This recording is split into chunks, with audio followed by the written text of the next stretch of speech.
Welcome. In this video we will learn to build XSS attack vector.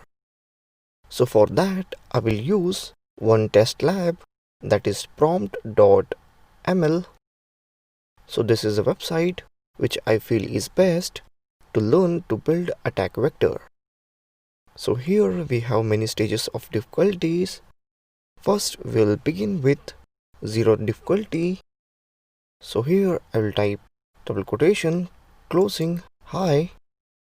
Here you can see in HTML source I have successfully closed the value and input, and hi is outside.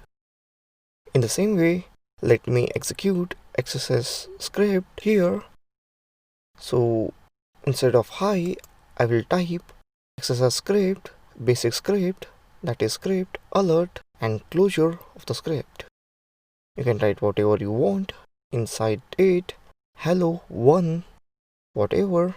We'll type here 1 inside alert. I've typed here 1. You can see in the pop-up box the 1 is appearing. So here I'm successfully executing XSS script in this box. So this was 0 difficulty. Now let's move on to first. Here you can see 0, 1, 2, 3 and so on. So this is first difficulty. Here I'll type Superman. Here you can see it is reflecting in HTML source. Instead of that, if I type script, here you can see it is cleared out.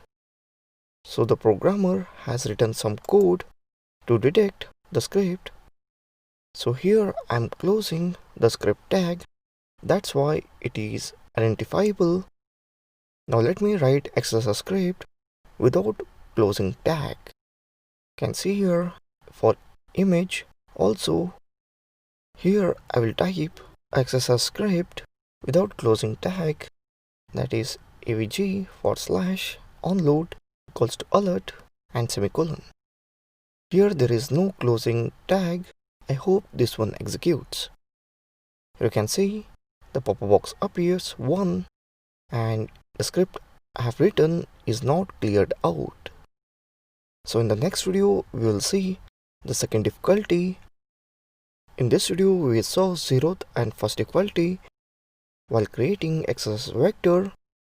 So on we will see a lot of difficulties while creating XSS vector, and we will create XSS vector according to situation. Thank you for watching this video.